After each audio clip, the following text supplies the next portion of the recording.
Welcome back. All right, so 5 games tonight. So I did the 5 game board, and if you're like, I can't read it, that's the notes are for I read it.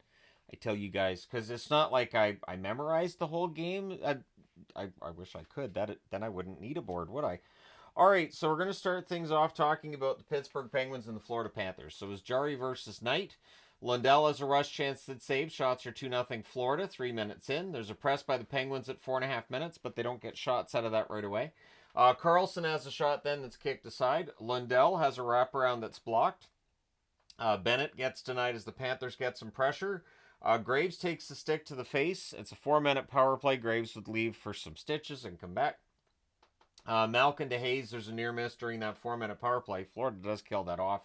Hayes has a rush chance that saves. Shots are 8 apiece with 4.5 minutes left. Malkin goes beast mode, but that's defended. He doesn't get to the net.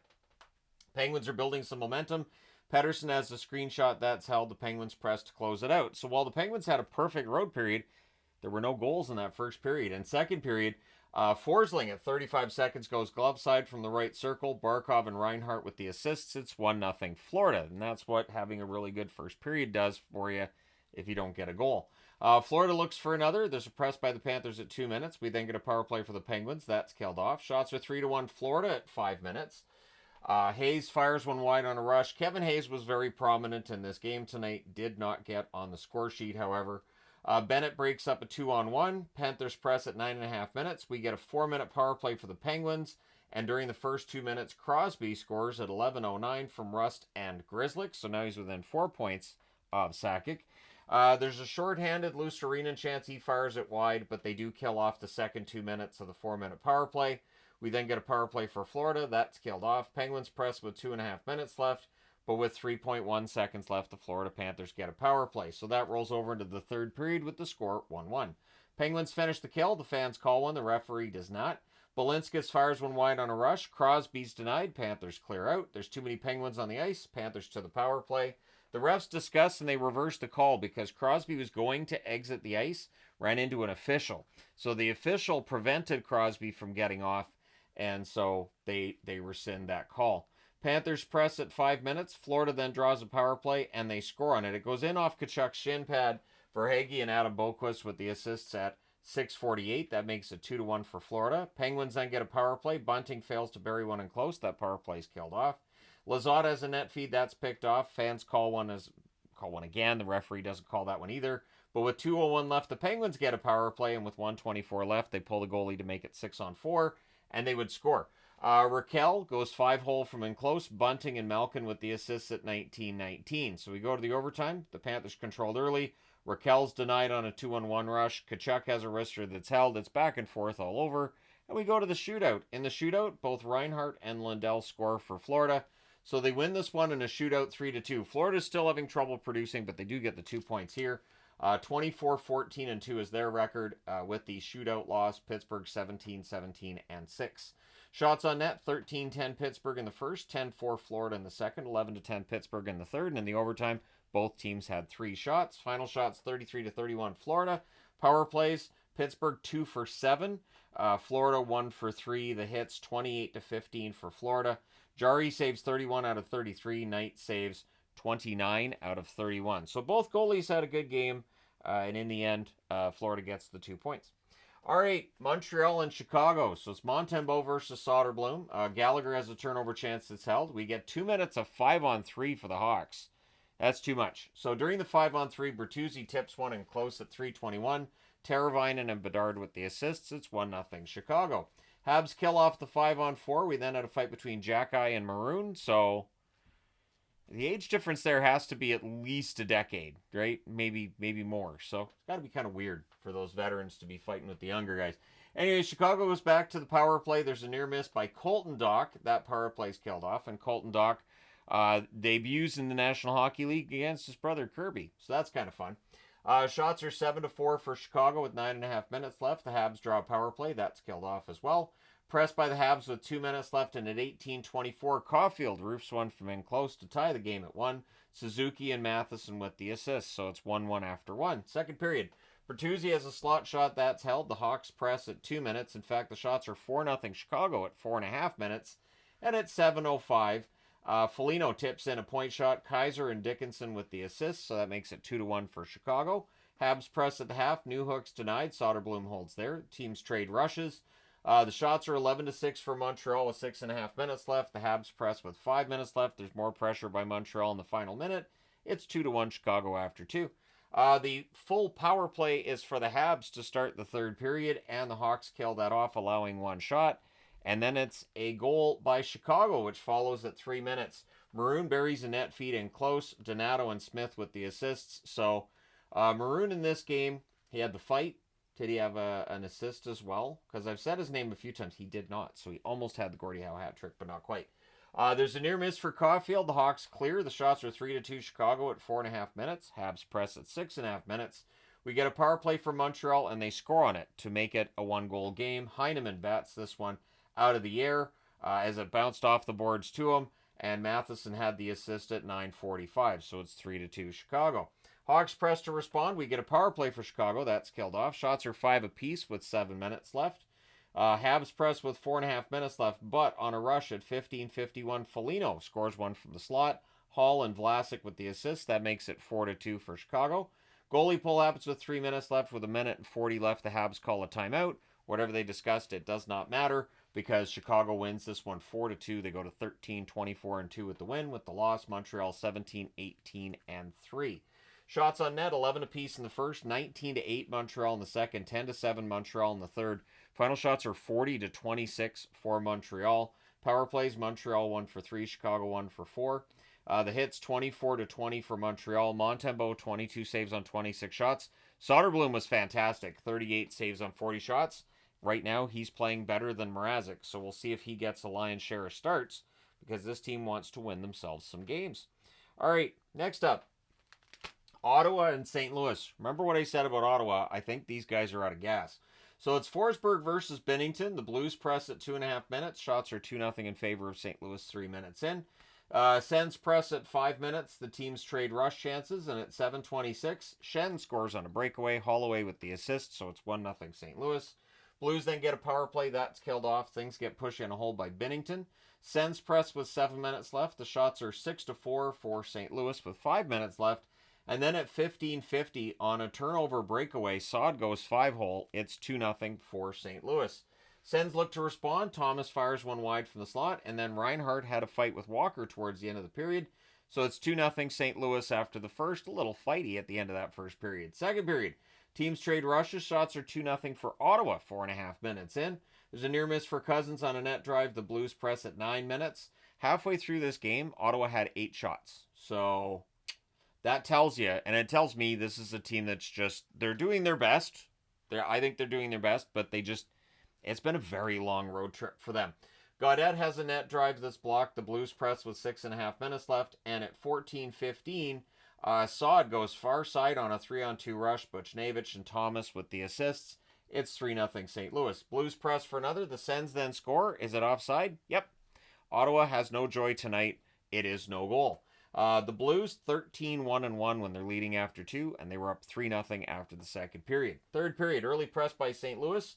So power play for Ottawa. That's killed off. Shots are 4-2 St. Louis at 5.5 minutes, I should say. Teams trade turnovers. The Sens press at 9 minutes. Things get pushed in a hole by Binnington. The Blues press with 9 minutes left. Thomas has a net feed that's blocked. Good puck pressure by St. Louis every time Ottawa had it. It's a fast period of hockey as well. And then at 18:07, Saad roofs one on a 2-on-1 for the hat trick goal. Parayko with the assist, so the Hats rain down, and St. Louis wins this one 4-0. So Tony the Tiger Magnet on the board. St. Louis goes to 19-17-4 with the win. With the loss, Ottawa 19-17-2.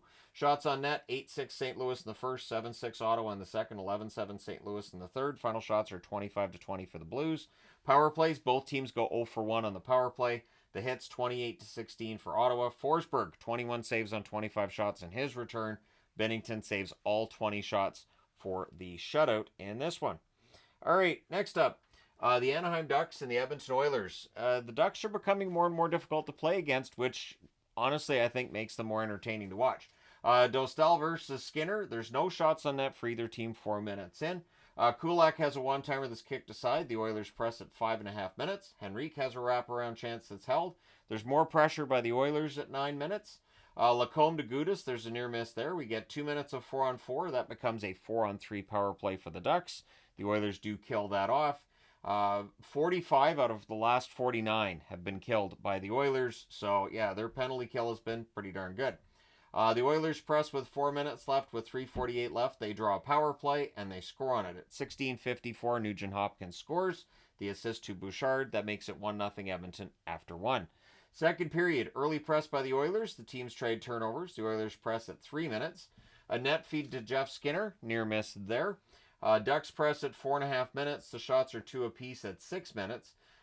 Oilers press at 6.5 minutes. And then on a good forecheck, they end up wiring one from the slot. It's Nurse with the goal to make it 2-0. Skinner and Perry with the assist at 7:56. And that's Jeff Skinner with the assist as well. Arvidsson to Emberson near misses. The Oilers look for more. In fact, they get some pressure with 9 minutes left. More pressure by the Oilers with 3.5 minutes left. However, on a turnover breakaway, Leeson scores at 18:32. It's only 2-1 for Edmonton after 2. Third period, teams trade early rushes. Things get pushed on hold by Dostal. Harkins with a near miss on a break. He hasn't scored in a long while. So the Oilers then rush the other way. They would get some pressure 2 minutes into the period. McTavish can't bury one in close. The shots are 3-2 for the Oilers at 6 minutes. Anaheim draws a power play, and they score on it. So that Oilers penalty kill actually takes a hit tonight. Lacombe wires one past a screen at 6:53. Strome and Carlson with the assists. It's a 2-2 tie. Ducks then look for the lead. Kapanen would have a screenshot that was saved. The Oilers press with 5.5 minutes left. Vetrano hits a post on a fast break, and then not long after, Draisaitl roofs one from the right circle. Hyman and Nurse with the assists at 18:25 makes it 3-2 for the Oilers. Goalie pull happens with 1:25 left with 53.4 seconds left. The Ducks call a timeout. Whatever they discuss doesn't matter. The Oilers win this one 3-2. They go to 23-12-3 with the win. With the loss, Anaheim 16-18-4. Shots on net, 10-7 Anaheim in the first, 9 apiece in the second, 10 apiece in the third. Final shots 29-26 for Anaheim. Power plays, Anaheim 1 for 2. Edmonton scored on the only power play they had. The hits 14-3 for Anaheim, meaning those 3 hits by Edmonton, I assume, were accidents. Dostal 23 saves on 26 shots. Skinner 27 saves on 29 shots. And so, yeah, big win for the Oilers. But the Ducks are keeping all these games close. They are not a pushover anymore. And after years of watching them be pushovers, it's kind of nice to see that not the case anymore. All right, next up, Nashville and Vancouver. So, Saros versus Lankinen. Canucks press at 1.5. There was a crossbar for Stastny on a rush. Preds press at 4.5 minutes. Nyquist misses the open net. He came into this one scoreless in a while. We will come back to that. Canucks get pinned down a bit. The shots are 3-2 Nashville, 8 minutes in. Soucy has a slapper that's held. We had a fight between McCarron and Joshua. Things are pushy on a hold by Lankinen. Nyquist's denied on a tic-tac-toe play, so Nyquist continues to be snake bit there. Canucks press with 6 minutes left. Svechkov has a rush chance that's saved. There's a press by Nashville to close out the first period. It's 0-0 after 1. Second period, Canucks score, but goalie interference. And it was pretty obvious right away that one wasn't going to be challenged, and there was no chance of that being overturned if it was. Press by Nashville in 1.5. DeBrusk has a rush chance that's held. There's some pushing. Garland's robbed. The Preds rush the other way. The shots on net are actually 5-0 Vancouver at 5 minutes. Nyquist has a net feed that's picked off. The hitting's ramping up at this point in the game as well. Canucks press at 8 minutes. Garland has a one-timer that's caught and held. We get a power play for Nashville, and then it becomes 4-on-4. Everything's killed off there. Nashville goes back to the power play. Vancouver kills that off as well. And then at 16:53, Stamkos buries a one-timer from the left circle. He has terrorized the Canucks with Tampa. He's now doing it with Nashville as well. Marchessault and Forsberg with the assists. It's 1-0 Nashville at that stage. There's a press by Nashville with 2 minutes left, but yep, 1-0 Nashville after 2. Third period. Early press by Nashville. Sasson to Höglander. There's a near miss there. Heinen has a net drive that saved. The Canucks press at 3 minutes. Sasson has a rush chance that's held. I think Max Sasson was probably the best Canucks forward tonight. You can decide whether that's a good thing or a bad thing. You guys can have that debate, but I think Sasson's earned his place on that fourth line for the Canucks, no matter who comes back from injury when. Power play for Vancouver. That's killed off. Shots are 6-2 Canucks at 9 minutes. Suter has a one-timer that's held. Evangelista's robbed on a fast break. Canucks press with 8.5 minutes left. There was a power play for Vancouver with 7:15 left. Shorthanded McCarron rush gets fired wide. That power play's killed off. It never really got much of a look at the net. The fans are booing at that point as well. Preds press with 3.5 minutes left. The goalie pull happens with 2:50 left, which allows Nashville to hit the empty net. First, it's Nyquist, his first goal in 19 games, so maybe that'll get him off the schneid. Blankenberg and Sissons with the assists at 18-16, so you pull the goalie again, and so Sissons, hometown boy, he gets the goal. He scores from Yossi and Nyquist at 19:30, makes your final score 3-0, so the Tony the Tiger Magnets on the second game out of 5. Nashville wins 3-0. Not a very big scoring night.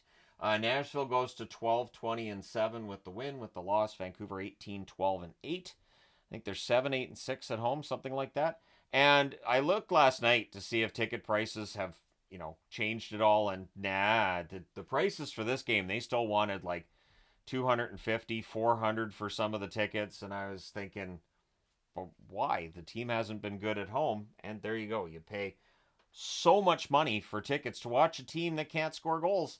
And the funny thing is, I've been angry at losses against Seattle. This one didn't make me mad. They weren't generating enough, and Saros was in the zone. So I didn't even get nervous watching this one because I really thought they were going to get shut out. This just that feeling you get watching a game. I'm sure there's a lot of hockey fans that watching a game, you just get that feeling for your team where you're like, they're not going to score tonight. This is just, eh. And most people would go play video games or go out for a beer, and I watch now. I have to, it's my job. All right, so the shots on net, 9 apiece in the first, 10-3 Vancouver in the second, 8-7 Vancouver in the third. They do outshoot Nashville, 27-19. Power plays Nashville 0-2, Vancouver 0-3. The hits, 50-21 for Vancouver. Saros saves all 27 shots for the shutout. Lankinen was very good, 16 saves on 17 shots, but Vancouver did not generate a goal. I know they're missing Pettersson, I know they're missing Hughes, I know they're missing Demko, but yeah, it just feels like this team it's not quite there. It's not quite clicking. And in the back of my mind, I keep thinking, so isn't this around where they usually make a coaching change in Vancouver? They're not going to get rid of Rick Tocchet, so I'm not sure how they're going to try to fix this. Let me know your thoughts in the comment section below as always. Don't forget to hit like and subscribe in the event you may not have done so already. Thank you guys so much for all your support as always. I will talk to you again soon.